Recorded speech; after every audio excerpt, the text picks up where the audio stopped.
Good evening and welcome to Logan High School. Glad to see that you could find your way through the entrance, and that entrance just opened up for us today. And this hallway right outside of the auditorium just opened up for us today. So it's pretty fun this morning and this afternoon with all of our incoming freshmen. We have 500 incoming freshmen in this incoming class.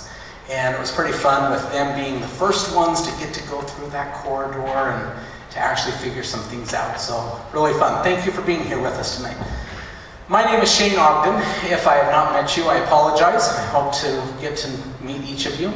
I am the principal here at Logan High School, and we are very honored to have a distinguished panel of guests with us tonight to do a little presentation for you.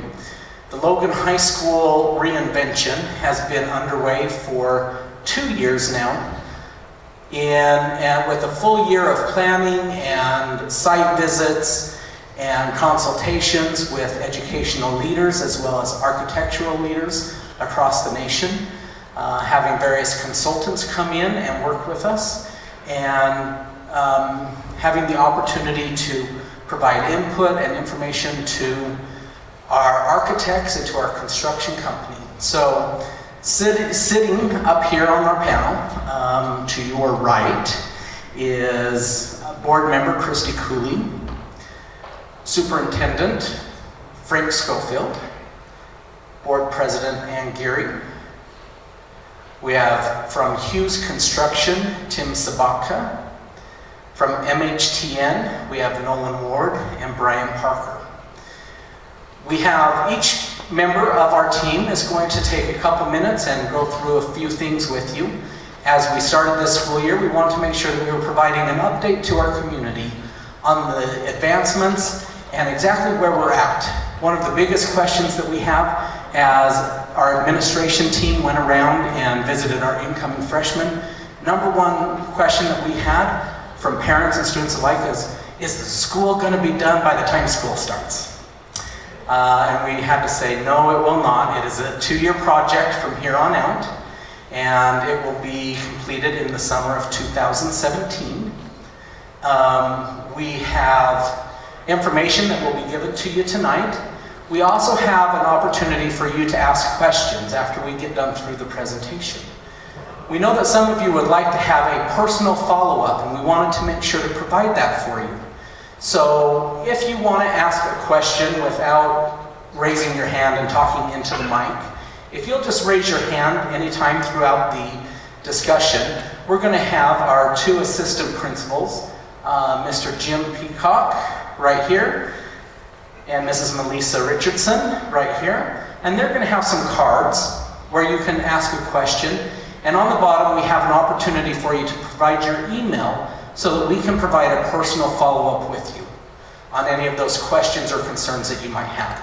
So if you'll please just indicate as we're moving along, and they will be able to hand those out to you and collect them back. And if we can answer them at the end, we'll do that, but we'll also follow up with a personalized email if that's what you would like.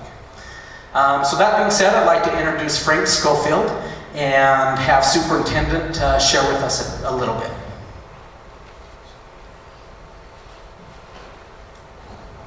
Thank you, Shane. Well, I am thrilled to have you all here tonight. Thank you for taking the time to come and listen to our presentations and, of course, share any questions that you might have.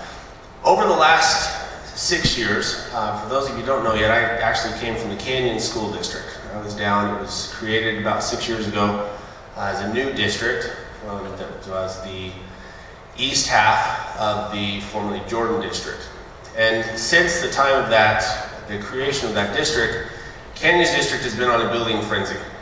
There have been remodels, rebuilt schools, brand new schools, and because of that there have been a lot of discussions across the district about what a school should be in terms of its physical facility.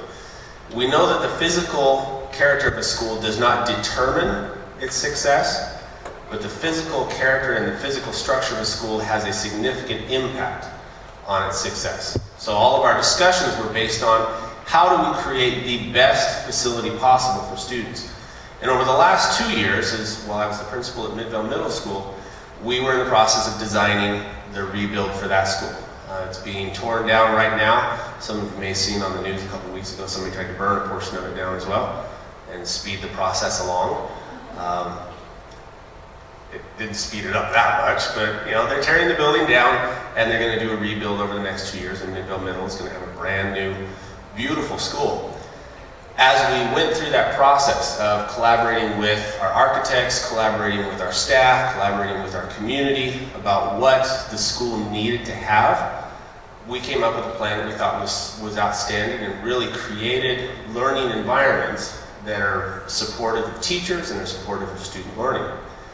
So when I came up here and I finally saw the plans and the layout for Logan High, I got really excited because the same structural components, the same program components that we had designed into our schools down in Canyons were evidenced in the Logan High redesign. And that got exciting because the purpose of the redesign, or really one of the things that it supports, is increasing flexibility for teachers and students. The redesign of Logan High is about giving teachers and students the opportunities to teach and learn in the ways that they feel are most effective based on the needs that they have in front of them. If you have a teacher who is very skilled at presentation, who's very skilled at lecturing and giving those types of lessons, and you have students that respond well to that, the structure of the classrooms is going to facilitate that. In fact, it's going to improve that because of some of the technological and program features that are included. If you've got that student that needs to be able to get up and move around and works better in cooperative groups, and you've got that teacher that wants to use cooperative groups in the lessons, the structure of the school is going to allow that, and it's going to make that easier for the teacher to do. If you've got a science teacher who likes to pair with the other person who's teaching the same type of class that they're teaching, the structure of the building is going to make that easier to do. For the teachers that like to do cross-curricular things, have a social studies and a math teacher, or a social studies and a language arts teacher collaborating, the structure of the building will make that easier. The building will create opportunities for teachers to, instead of saying, this is my teaching space, this one classroom I'm in, it broadens the space that they have available for the teaching activities. It creates more opportunities. And that's an exciting thing, because we all know that with the number of students that we have, in fact, all of us who are parents, look at our kids, I have 5 children, they do not all learn the same way. They have different strengths, they have different interests, and they respond to information in different ways. When you can create a school environment that allows and promotes that. I usually talk too loud. Battery's loud for the mic. You should teach your voice. I broke the mic. When we provide those opportunities through the structure of the school, we increase the teacher's ability to do what they really envision. Because if you talk to a classroom teacher about what they would like to do with their students, you get into a teacher's head and you'll find that they have some pretty expansive ideas about what they could do with students if they had X, Y, Z. That's the goal of the building, is to provide that X, Y, Z so a teacher can start to realize the vision that they have for what their classroom could look like and the opportunities that they want to provide for students. That's the exciting thing I see as I look at the plans for Logan High. Creating opportunities for teachers and opportunities for students and the learning that can promote. Now, as we go through the construction process, the timeline, there are, as with any building, there are challenges that come up. As parents, often we have issues or questions about safety issues. What are we doing to make sure students are taken care of, separated from the construction debris, exits from the building in case of emergencies, etc. How long will this take, stuff like that. What we've asked MHTN, our architectural firm, and Hughes Construction to do with you this evening is to specifically talk about some of those issues. Why are we designing it the way we are? Why are we focusing on some of the components we are? And as we talk to Hughes Construction, what are we doing to make sure students are safe and that construction is progressing at pace and we're going to have the final product that we want in the time frame that we're expecting. So what we'll do now is we'll turn some time over to MHTN so they can move again, as they share information, if you have questions that come up, we will give you time at the end. Again, just to reiterate what Principal Ogden said, if you would prefer to write your question on a paper, we can categorize those and answer them from the table. That would be great. If you would like to raise your hand and talk, that's fine too. We're just glad to have you here and want to make sure we're able to answer your questions. So with that, we'll go to the end.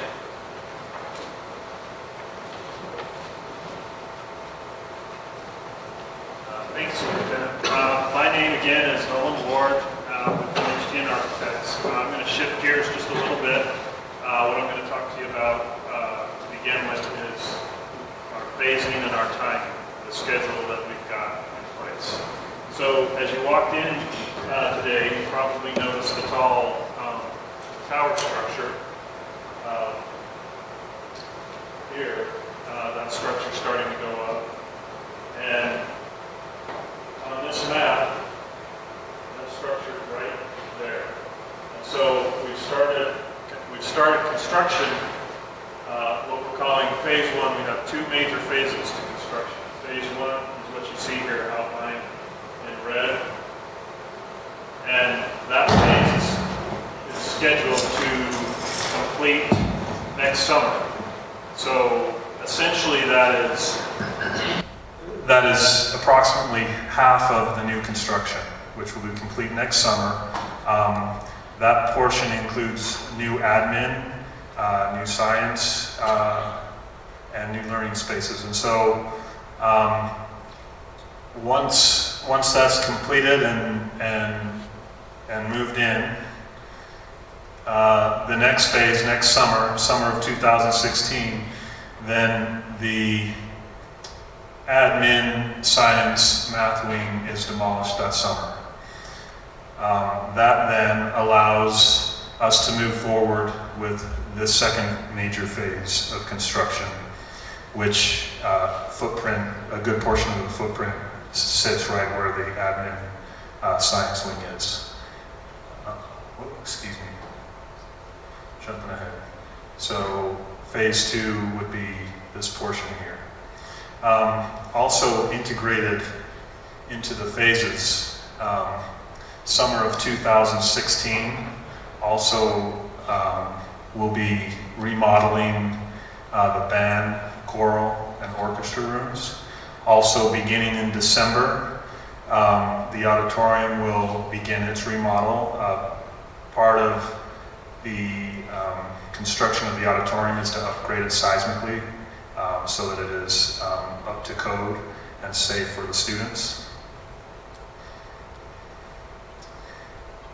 Part of the phase two work also is creating a new kitchen cafeteria area, which is actually part of the existing space. It is the current media center, and a new media center is planned for phase one. So as we studied the layout of the building and studied the relationships of spaces, that became very apparent that was going to be a great space for cafeteria, as you'll see the layout of the building soon.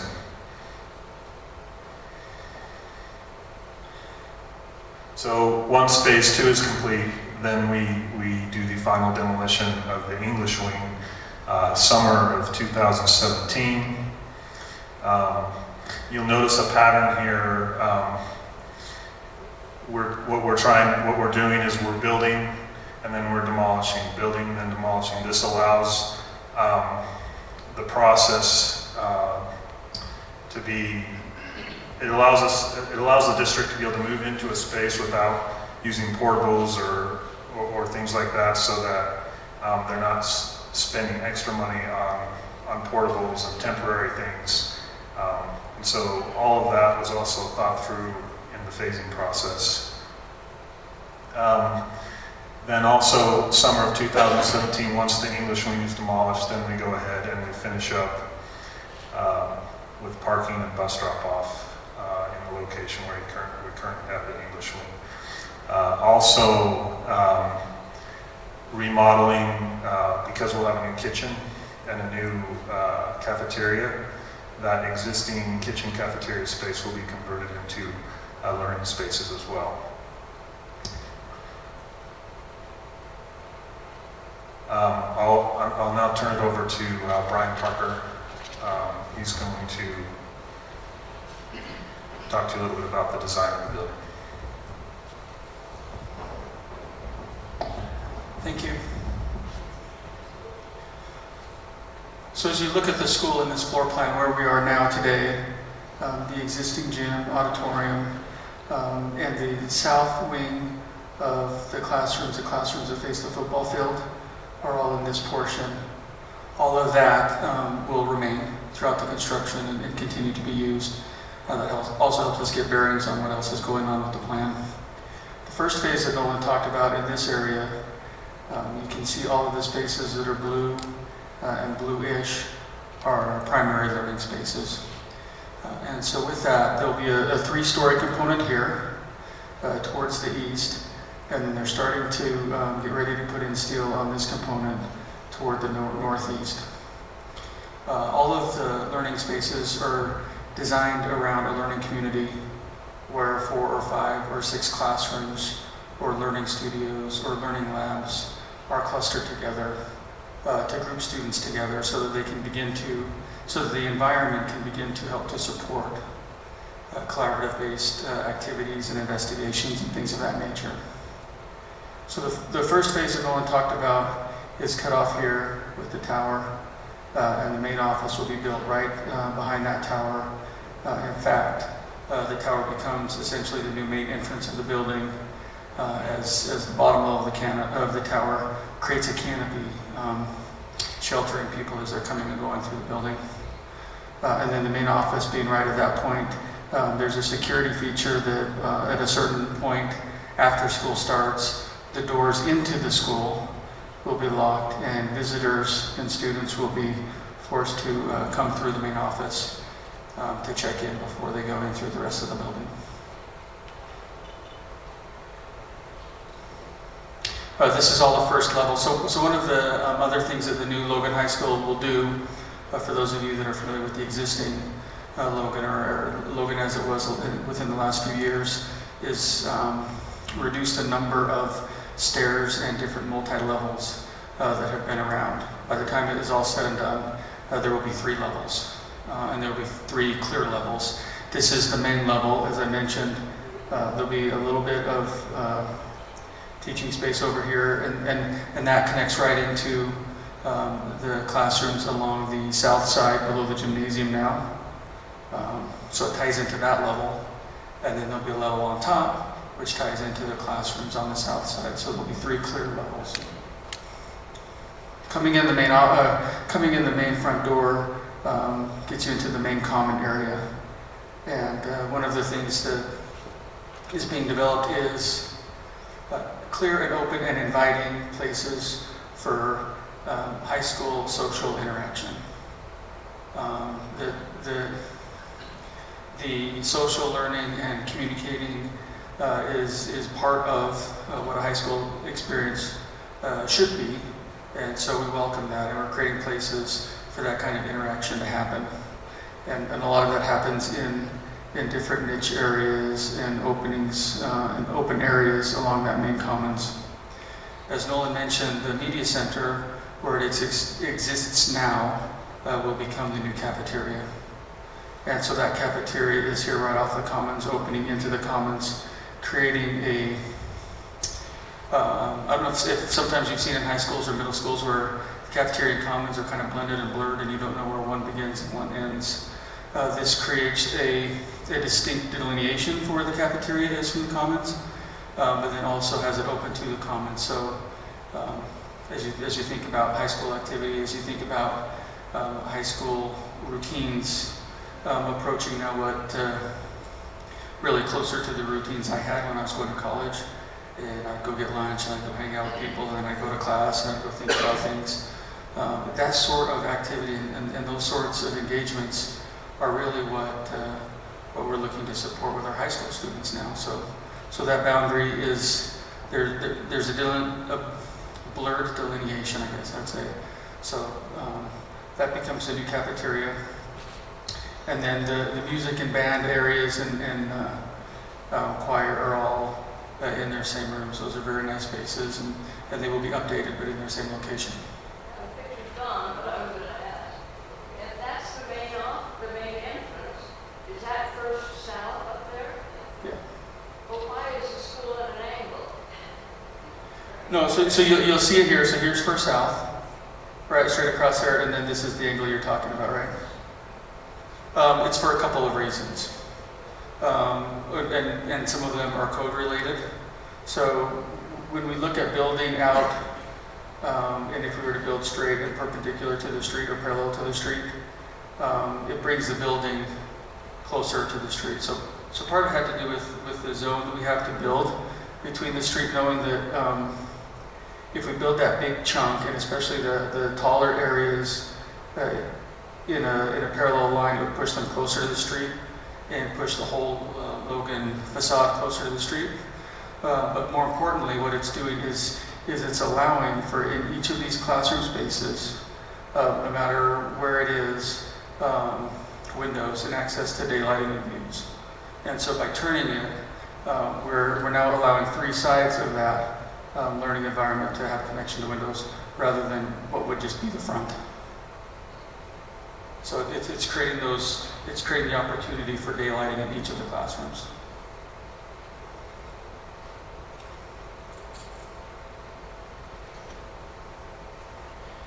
This is showing the second level.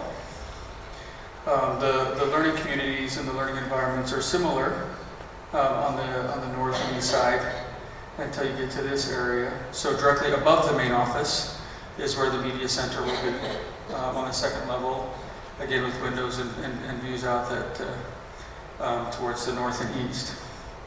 And then in this zone right here is a tiered kind of seating area that connects the upper level with the lower level that we're calling the Grizz Talk area. As students are preparing for future, and their futures, one of the critical skills to learn is communication. Being able to stand up in a group like this and say words that make sense. And I don't know how well I'm doing, but I hope I'm doing okay. But something for our high school students to practice so that when they're put in positions to explain their ideas, to present things to a group, they've had practice and it's comfortable. So we're calling it Grizz Talk. It's kind of taken from TED Talks that you may have seen online. That name lasted about a day until we realized it's probably copyrighted. We shouldn't say that, but Grizz Talk is cooler anyway. And so really it's a place to bring in visiting guest lecturers to present to students. And I think to me even more importantly, a place for students or groups of students to present their projects and their research and their reports to each other.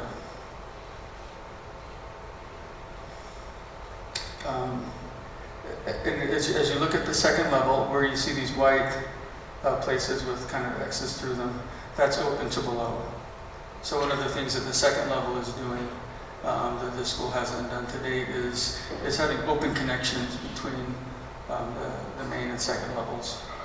That helps to build a sense of unity and cohesion in the school and student bodies. As you know there's an upstairs, but you can't see it because you're in a hallway somewhere. Yeah, and it does create a sense of openness and really a pleasant environment to be in. So there's an opening near the main entrance, and then an opening that comes at the main common area. This opening here represents, in this corner is where the new black box theater or drama area will be, and so it's a little bit taller. That's not actually open to what's below. It's because it's a lot taller. But as you come in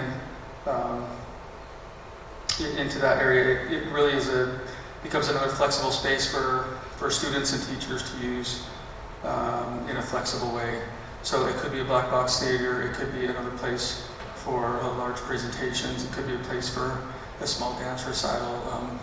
Really, as we're looking at ultimately all of the different spaces and places in the building, thinking about flexibility and dual use and many different ways that teachers and students can use the building help to improve, help to support the many different kind of learning activities that will be going on.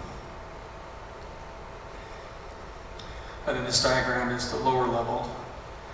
Most of it is existing today. This piece right here will be new and is under construction right now. So that's at the bottom of the steel that you see out there to the east. Part of the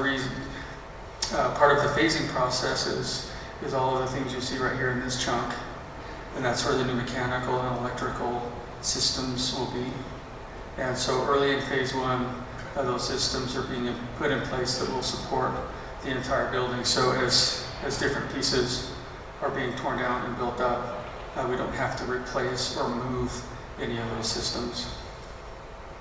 And then, so this is the area that's below the gym that will remain in a similar fashion as it is today. Some of it has already been remodeled.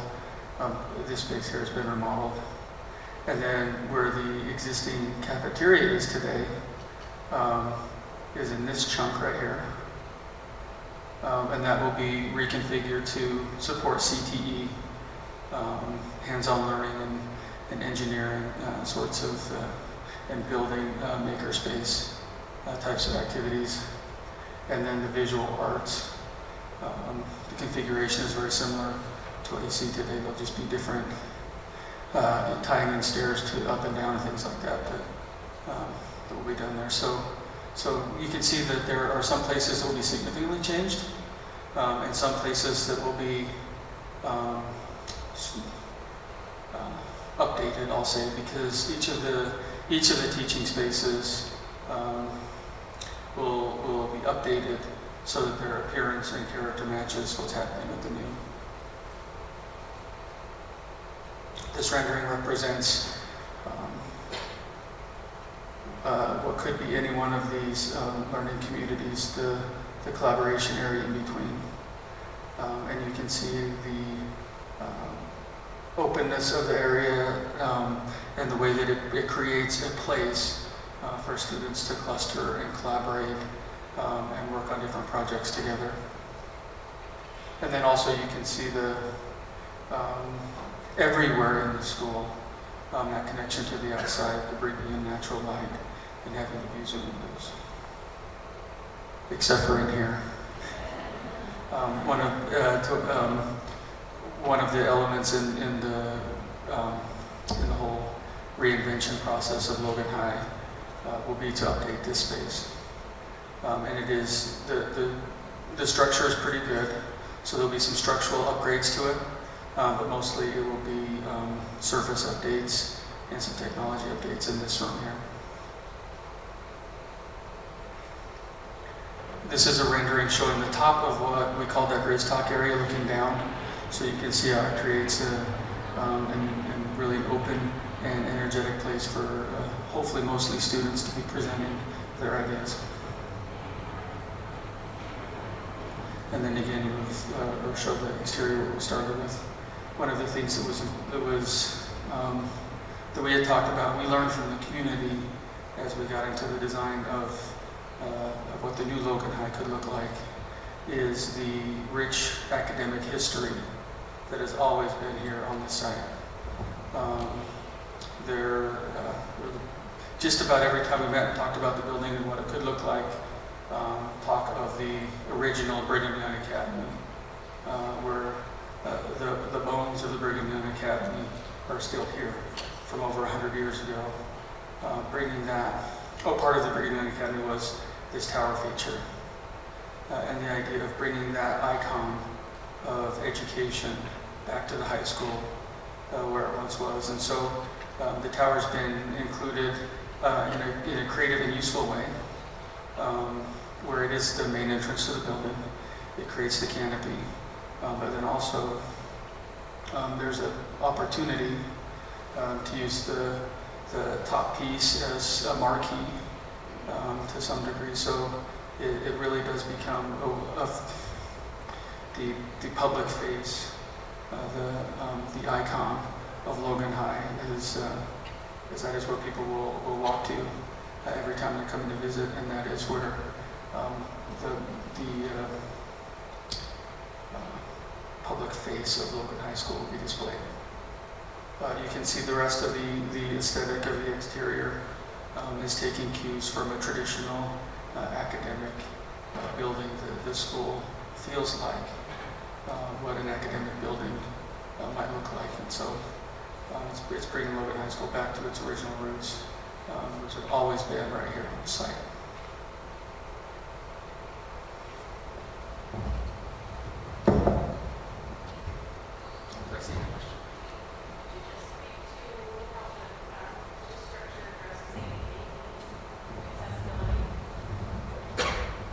The question was, for those of you who may not have heard, how does the new design support ADA and accessibility needs?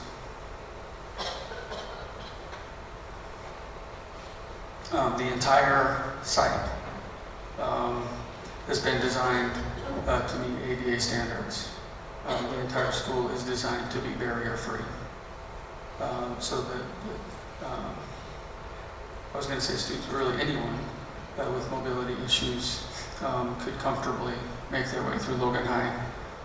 One of the greatest changes is in the consolidation of the levels that I mentioned earlier, that there are no more half stairs you have to go up and down to get to different places. There is an elevator. Actually, there are a couple. Okay, so an elevator is located here, and there's an elevator located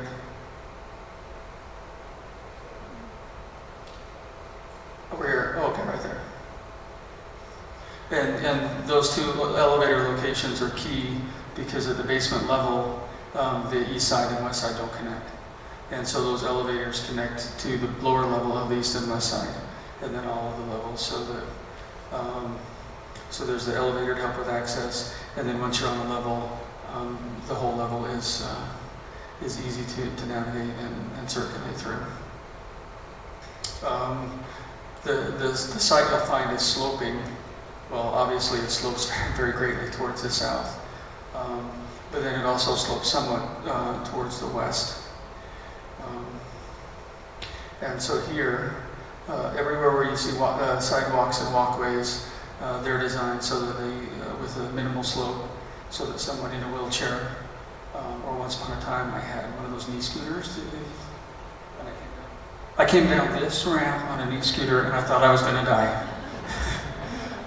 So I learned that day, wait a minute, these ramps are really important, and making sure that access is, that the circulation ramps are minimal is critically important. I already knew that, we've already been doing that. But anywhere that they're sloping, those ramps are maintained. This corner of the building on the main level is where the severe unit of the special needs cluster will be. And it's located there for a variety of reasons. One of them is the easy access into that space from a bus drop-off. So we really are looking to reduce the barriers. Another one of the reasons is because it's right off the commons, and those students will be right in the heart of the school. Okay. The question was, what is planned for the Crimson Gym, the high-low room, and the wrestling room? And the answer is to keep them pretty much how they are. So the wrestling room is on the lower level off of the gym. And the high-low room, or dance room, is on the second level, all facing toward the south. So each of those spaces will remain essentially the same. One of the things that will be updated across the board in the building are mechanical heating and ventilation systems. So those sorts of things will be improved in those spaces. Okay, so here's First South and First West. So the site circulation will be such that buses will, oh wait, there's a better. The buses will come in, and this loop right here is for bus drop-off.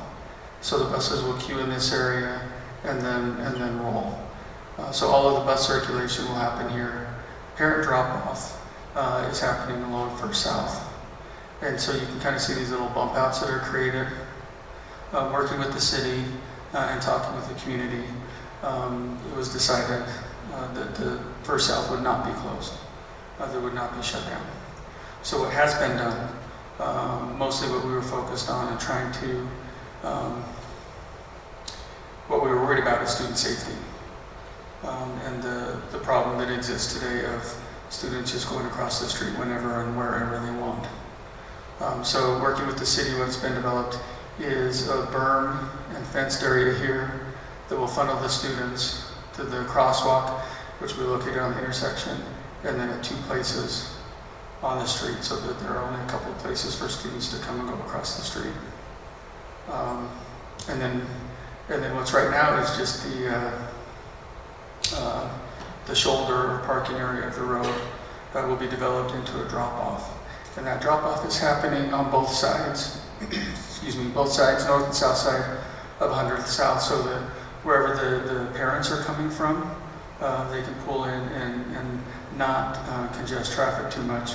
If they're coming from the east side, they can come and pull along here and know that their students will have safe passage across that road. So that's the parent drop-off solution. And then again, the special need buses will be part of that queuing and be able to go right into that, to those spaces on the inside. So the access to that parking lot is moved then over to First West? This park, okay. Yeah, how do you access that parking lot? So the parking lot north of First South, you can kind of see it today that you can get there from Second West, but then also there will be a piece developed where you can also get from First West. No First Yeah. South entrance to the parking lot. So this piece right here isn't done yet. There's still some work that needs to be done, obviously, but by the final phase, once the students and staff are able to park there, that will all be developed. The parking down and flow down towards the east of the building will be improved somewhat, but that parking is intended to be mostly for faculty, staff, and some students. And I say some students because the bottom level of this chunk is where the family and consumer science spaces are. So that's where the preschool would be, and things like that. So students that are involved in those sorts of things might get access to park there, but it'll be mostly staff.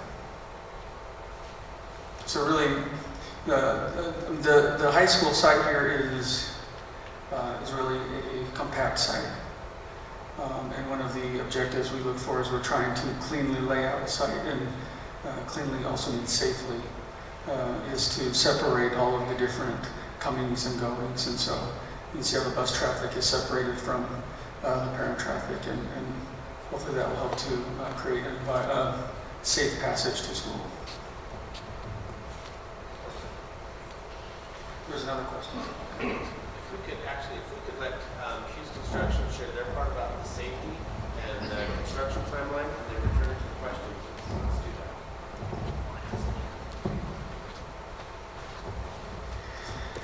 Hi, my name's Tim Sabaka, and I'm with Hughes, and I would like to talk to you only about 2 things: student and community safety, and the learning environment.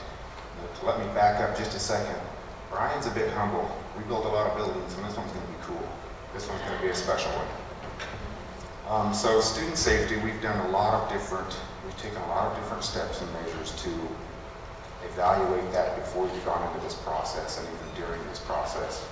And it's a moving target. It changes daily. We back up, we look at it, we reevaluate, and we change things even on a daily basis.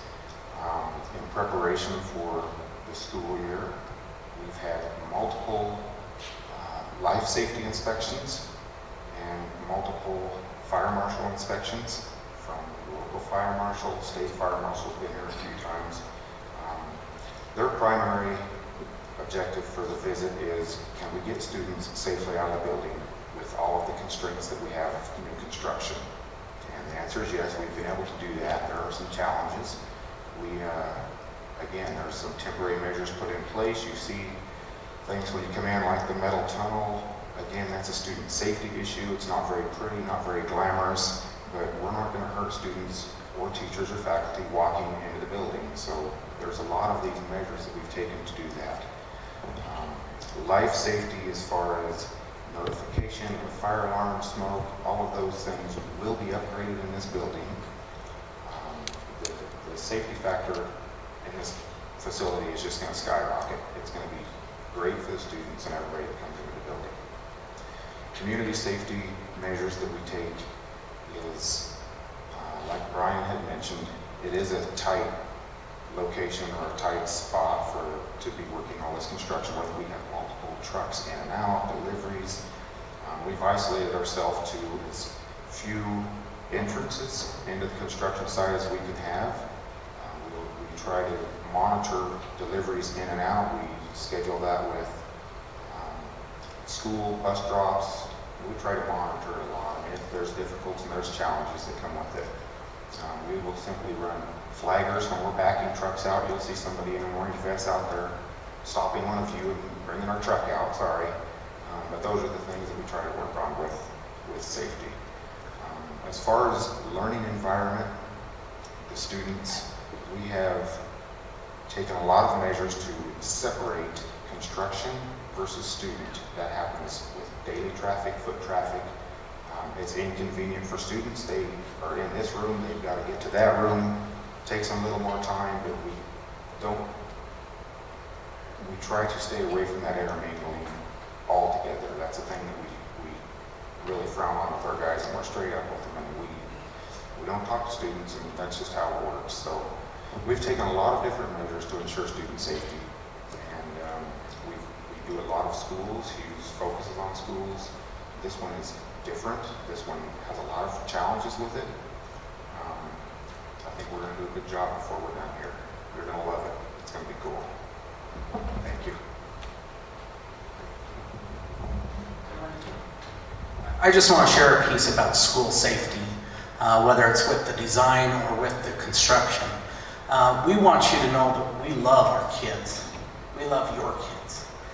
And every time that we meet, that is the number one priority that we talk about, is how will this impact our students' safety? That's our first question. Second question is, how is that going to impact our students' learning? Those being the two main factors that I think I bring to this team, is constantly asking those questions. I think these guys would say I've challenged them on a few things and said, hey, we need to rethink this. This route that you have doesn't work. We have to come up with another solution. And I know that they have really been able to work with us to do that. Let me give you an example just today. As we have the freshmen, if you've been in the building for a while, you know that there's the door that is like halfway up a wall, and it goes out to the roof, and if you didn't know, that's what it does, is it goes out to the roof. Well, I was walking around and helping freshmen get to classes, and there were a couple boys that were kind of peeking around the corner and looking at that door because it was open. And I went over and said, hey guys, do you know where you're going? You know where you're supposed to be? Oh yeah, we're going. And I said, you're really looking at that door, aren't you? You want to go see what's out there. And they're like, yeah, we kind of do. So we walked over and at least looked through the door. We didn't climb up and anything like that, but we were able to take the kids over and say, no, look. And they're like, oh, that's all that's out there? Because it's these giant chillers. I mean, just giant machinery that's sitting out there. They're like, oh, that's all that's out there. I'm like, yeah, it's really not that cool to even be out there. Then I called Tim. Tim dropped whatever he was working on. He and some of his crew that was there, they came, they made sure that that location was secured, that it wouldn't be an area that students could ever get to. And so every time that we do that, Tim and I have spent many late nights here. We apologize for those of you living in the neighborhood. We know that every time that we do something with electrical, it sets off our fire alarms. Sometimes that's at 1 o'clock in the morning. And we both get the phone call and we meet up here, and we have to call electricians sometimes to come in and help us figure out what's going on. And but we never want to shut those things down, because student safety is our primary concern. That is number one on our list, and then learning comes second. And so we really wanted you to know that we take that as our greatest responsibility. And we do that because we love these kids. We love these young adults. They're growing and they're a part of our family and who we are. Thank you. Mrs. Geary, did you want to add any? Christy's going to add some final comments. I just want to clarify one thing. Actually, this process started longer than 2 years ago. We started about 7 years ago, to my recollection, with the building analysis. And quickly, when we saw the results of that survey, Logan High came quickly to the top. And I think that we, at the time, decided that Logan High was where we needed to spend our money, and we needed to remodel this building. And I think we've realized that we made the correct choice. If we've seen some odd structure oddities that have come up since we've been in remodel stage. And how exciting it is. I know many people have asked me, why did we not just build a brand new school?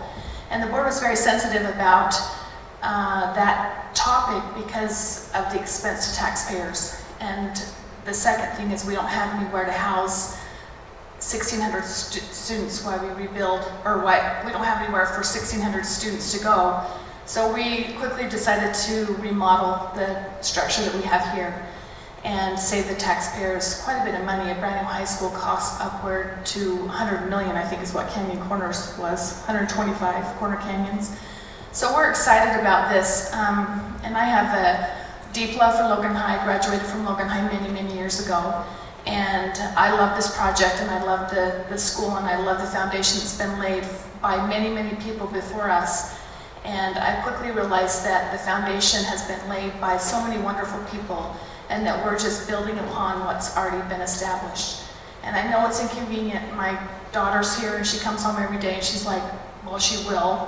She's playing volleyball, so she comes in and tells me how hot the gym is, and you know, it's hard to get around, but how wonderful it is for these students to watch the construction. I think it's great for them to be able to see the improvements and to see what's happening and to be a part of it. Because once it's done, it's going to be here for many, many years. And so those students that are here in the construction and watching the changes every day, I think it's a great opportunity for them.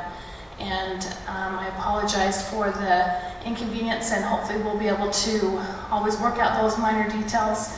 And we meet as a team every week to discuss those changes and to see whatever we can do to improve safety. And might I just say that when the board chose our architect and our building contractor, student safety was #1. And so that's why we have MHTN and Hughes Construction on board, is because they were what we felt would provide the best student safety in this very complicated situation of a remodel. Before we open it up for questions, first I have to apologize. I've been asked to go speak with one of our student athlete groups, so I'm going to have to leave in just a couple minutes. But I do want to emphasize, as we continue with the questions, if you have a question that we're not able to get to this evening, or you think of a follow-up question, please feel free to email Principal Ogden, and he will collect those, and either in our weekly construction meetings that he has with the architects and Hughes Construction, they can get those answered, and we can get that information back to you. So again, let me express my appreciation for you being here, and again for the process. The new Logan High School is going to be a fantastic building. It is going to provide supports for students and teachers that really are going to allow them opportunities that very few of us experienced in our schools. And more schools are recognizing that we can structure our buildings in such a way to really provide those opportunities for kids in new and exciting ways. And that's what is really thrilling about this project. So with that, unless there are any other comments, we can probably move on to additional questions. I'm going to make one comment for Julie Needham, because PTA has a table out front.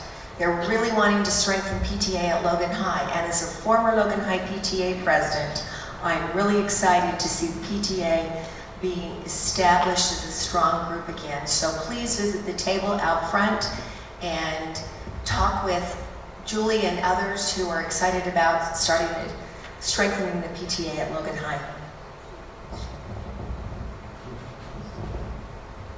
Thank you. We have additional questions? You want a mic or you want to? All right. I have a couple of quick questions. One's around communication.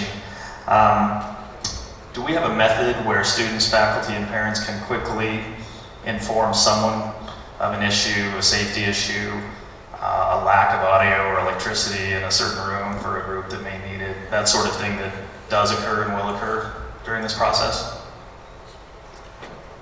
That's one question. You want to answer that one? So I can tell you, just as we've started day one, we did get a number of those phone calls from various teachers that said, hey, this isn't working in my room, and it was yesterday. We contact people, we get people to work on that right away. So generally that communication comes in to the office, and we respond either through construction or through our custodial, depending on what it is. Thanks. I would just say it would be very nice to have a very quick method, texting or whatever, that somebody could report something like that and get feedback on resolution. I know often when we contact the main office, it's a voicemail scenario or leaving it to wonder what might happen. In certain situations, we had one recently with the Logan High showing up with a professional choreographer for an early morning routine and training with no electricity. And that type of advanced communication perhaps too, if certain facilities are not going to be usable, it would be awesome to have a way to know that certain wings or certain areas might not be functional. Second question I have is just around some commentary I've had from some of my students about how difficult it is in a non-construction environment sometimes to make it from class to class.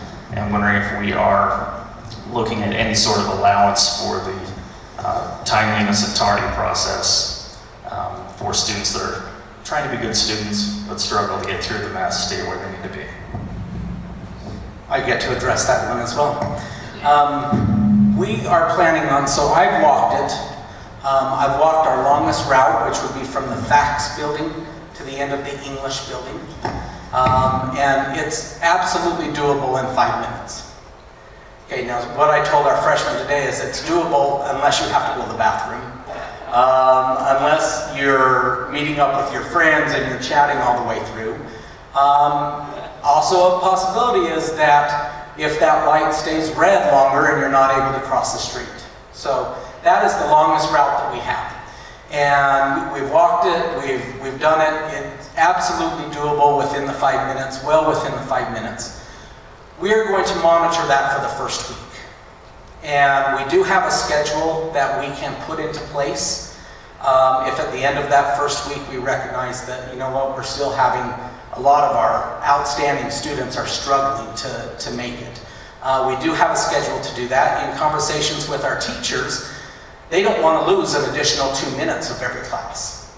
So the feedback that we got as we met with our faculty this week was, if we don't have to give up the time, let's not give up the time. We'd rather have learning time. So we have thought about it. We have a plan in place if we have to do that. We're hoping that we don't have to. Just from walking it, we know that it is possible unless there's one of those scenarios. And so as we're directing kids, we're going to say, if you have to make one of those long walks and you have to go to the bathroom in the meantime, please go to class first, check in with your teacher, get a hall pass from them to go to the bathroom, and to be able to do that. So, another question, yes sir.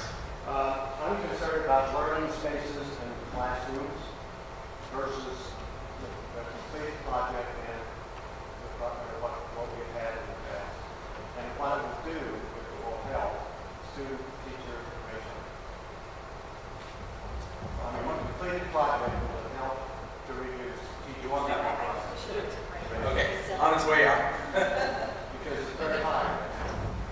Larry Haslam, you waited till I had to leave. I'm making you more later here. The student-teacher ratio is a big issue. And you know, Larry, there are two things we can look at with student-teacher ratio. One is, of course, the number of spaces in the building. The other, probably bigger factor is money used to hire additional teachers. And the money used to hire additional teachers is the factor that we can try to find additional monies that are under our control. Those are primarily determined by the allocation we receive from the state. So as we look at class sizes, the money part, we do what we can to try to influence it and stretch our dollars as far as we can to try to keep those class sizes low.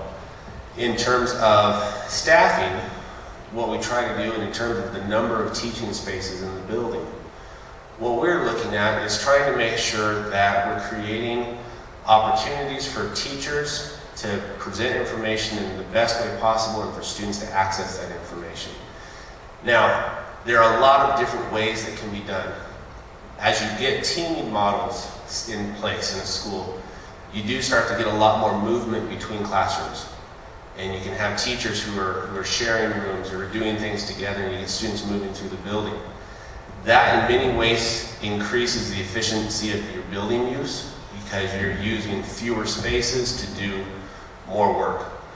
Now that's a pedagogical and instructional choice, not a logistical requirement. So it's not something that's done because, gosh, the building's too small. It's something that's done because groups of teachers are saying, we really feel like this would be a good approach for doing this thing with students. So as we move forward, there may be situations where we see that, where we have teachers doing some shared rooming, where we have students moving between different areas of the building as part of their instructional day. That's a choice that will be made based on the understanding of what are we trying to accomplish with students and what are we determining is the best way to do that. Now, my understanding, and I might, correct me if I'm wrong, experts on the panel, my understanding is as we go through the construction process, there will be moments where, things are going to get cramped.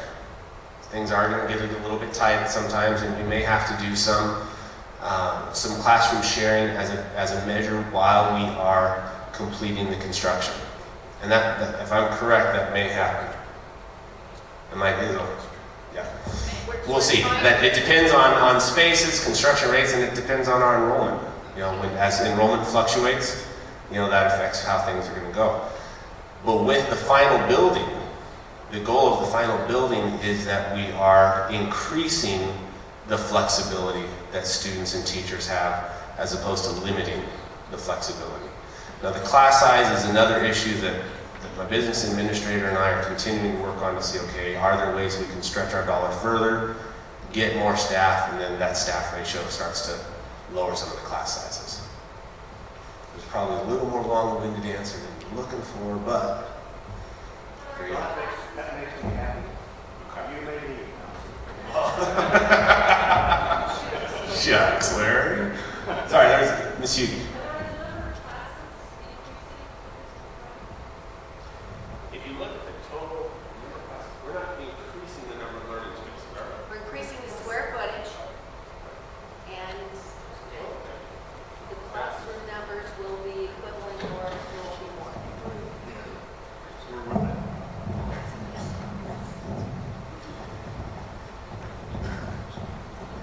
As you count the spaces that we currently have and the new spaces that we'll have, we're pretty much equal. Obviously, it depends on which spaces you count as teaching and which spaces you don't, but as far as classroom learning studios, we're about 3 short for the new construction as to what we have now. Now, as far as actual learning spaces, there's much more. There's more square footage. There's smaller spaces where students can break out. We've done studies on the population of the students and what the right number of classrooms is for the population of the students, and we've met that and actually exceeded it. So that's where we're at as far as classrooms.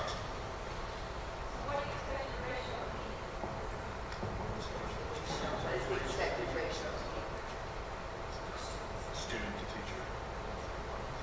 What ratio, again, could you repeat the question?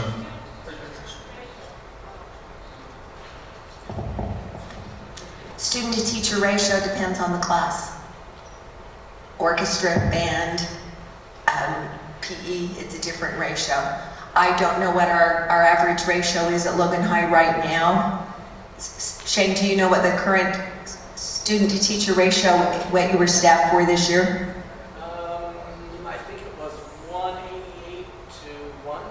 So 188 to 1 means that teacher teaching 5 classes will see 188 students.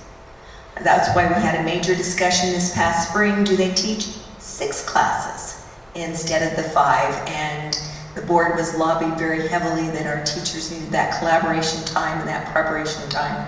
Therefore, class sizes are larger because of fewer teaching times, but 188 is the staffing ratio per teacher, and we are working on getting that ratio down, and as the superintendent said. Other questions? Mark, and then we'll go to Holly. Any plans for a pool? Currently, there are no plans for a pool. I'm a swimmer. I would love having a pool, but pools are extremely expensive. And there is no location on this site for a pool. Holly, did you? What have you done currently, like, to keep the spaces right now that are not under construction, like, inviting students and clean, and just a place that they feel like they can come to school and not feel like they're in the middle of all this construction? I know that, get it once. Oh, there it is. I know that this has been a topic of our student body officers, and they have really come together and tried to create posters and make the areas that we currently have inviting. We had a discussion just today as this new hallway opened up, and we were asking the kids, and they're like, we love it, this is great, it's so bright, and it's awesome. And we were able to bring some benches back so they have a place to actually sit. And they enjoyed that until I pointed out to a couple of them, I'm like, yeah, but doesn't it feel like a hospital? I mean, it's just solid white, there's nothing else. And they're like, oh yeah, can we put posters up? Can we do stuff? Absolutely. And so we try to support them in doing that. I know that with Hughes Construction, as we have temporary walls, so there's a temporary walkway that is coming out and goes into the library. They are very conscientious of that, and they put some windows in it. One, to let light in, but also an opportunity for the kids to actually see what's happening on the outside. At the same time, we welcome any suggestions that you might have. If you think, hey, you should try doing this to make this area more inviting, we would love to hear those ideas. Get our interior design class working on some stuff to do that. But we are looking at those spaces and trying to make all of the spaces a little bit more inviting. I just have a couple of questions. One, you know about a hallway that is across from the orchestra and all of that goes into kind of the mechanical area.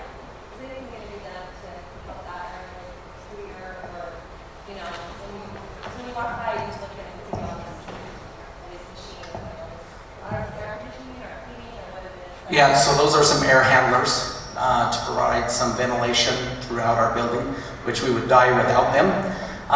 If you walk the hall tonight, you'll notice that the student body officers have put signs up. There's posters up all across that. I'm thinking long term. It comes down. That disappears. A year from now, that's gone. So one of the things that Brian mentioned is part of this phase 1 is all of the utilities, mechanical, all those items are under construction right now, and as soon as those are up, it will take some time to phase those out, but eventually those will be phased out and demolished. One other thing to note that's going to be great about this school is the heating and air conditioning is all getting upgraded. So the south part of the building where it gets hot in the fall and spring, that's going to be addressed. Air conditioning in the girls' gym is coming. New lighting throughout the entire school is coming, much more energy efficient lighting. And so these are some of the things that we're all really excited to see happen, not only in the new construction, but also the existing. Another question. in this room will, I mean, it's such a functional room. When you think about other high school auditoriums, they're not nearly as nice as this one, you know, as far as the view from all seats. Will that stay similar to what it is now? I mean, are we talking like cosmetic upgrades or?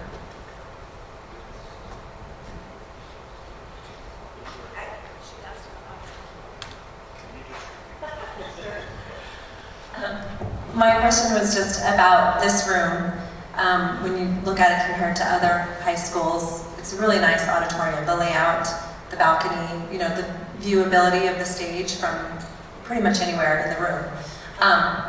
Will that stay similar, or will that change? Or when it's upgraded, is it mostly cosmetic? Somebody mentioned seismic, but what about this? Like the way the room feels, the way it looks, and the stage. It's a very functional stage, I think. Good question. So all of the items you just asked about, the feel of the space, the visibility, all those things will remain as they are. The things that will change are, first of all, new seats, which will be great. Some of the finishes will come down. We're going to improve the acoustics with some acoustical finishes. New sound system, new lighting again, theatrical lighting and house lighting. What's that? New curtains, improvements to the curtains and rigging. Yes. I'm just wondering if you can tell us the timeline for that. When will this Sure. December, and when will it be able to be reopened? So the Logan High School has its play event this fall. What's that? Or musical, excuse me, thank you. And it will be open as is for that musical. Once the musical is finished, Hughes Construction will take over this auditorium, and for the next 9 months, those upgrades will take place, and so it will be open and ready and finished for fall of 2016. That does mean that we have to find other venues to hold our winter and Christmas concerts. We have to find another venue to hold various dances that we've had on our stage, also to hold the play. And so that communication is already happening through the district, trying to locate and contact the university as well as Festival Opera and the Eccles Theater and the Bolin Center, and trying to look at all of those things to try and figure out how do we still have a nice venue so that we can still have a spring play. You know, that's a huge part of the traditions of Logan High School. So we need to make sure that we're continuing to do that. So we're working right now at the district level to figure out what are some of those other venues that we can use and utilize during that time while our auditorium is getting that facelift. And we certainly, it's amazing when as I've been involved with various building plans in other districts, how everybody used to go narrow and deep. And this auditorium has always been the perfect auditorium because it's wide. And that's what everybody is now trying to design, a wide auditorium. So thanks for bringing that up. We don't want to lose that. I believe we are going to lose a little bit of seating. Part of that is coming that in the back here, upgrading to kind of a professional grade. The sound booth will end up being on the floor. The other thing are the new seats a little bit wider. New seats are a little bit wider because they have to be because of code and standards. And so there is that. I don't know, do we have a count of how many? We're still over 1,000. I mean, it's a small reduction in seating. It's not going to be very many seats that you lose. Great questions. Yeah.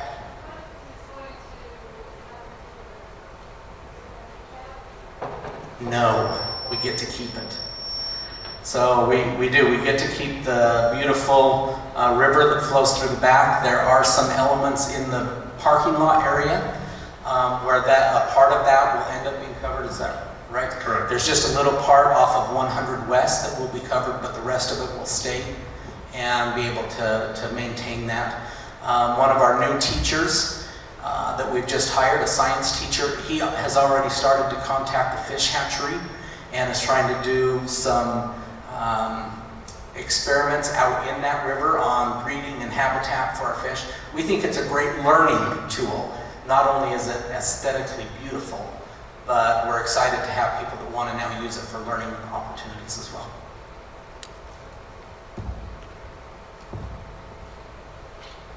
Any other questions?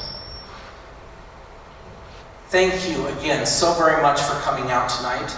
I know that we have some parents who are interested in talking about a tardy policy and information like that. Mr. Rasmussen and Mr. Brown, who have worked intensively on that, are going to be here if you want to come up and ask any questions. They have a presentation that they would even show. If you're interested in doing that, if you want to come up and stay and visit with them. We will be rolling all the information out tomorrow that we have available to you tonight to all of our students. So again, thank you for attending. Again, as superintendent indicated, if you have follow-up questions or anything else that you want to ask, please shoot me an email. We'll make sure that we get that answered in one of our construction meetings and get answers back to you. Thanks again for coming.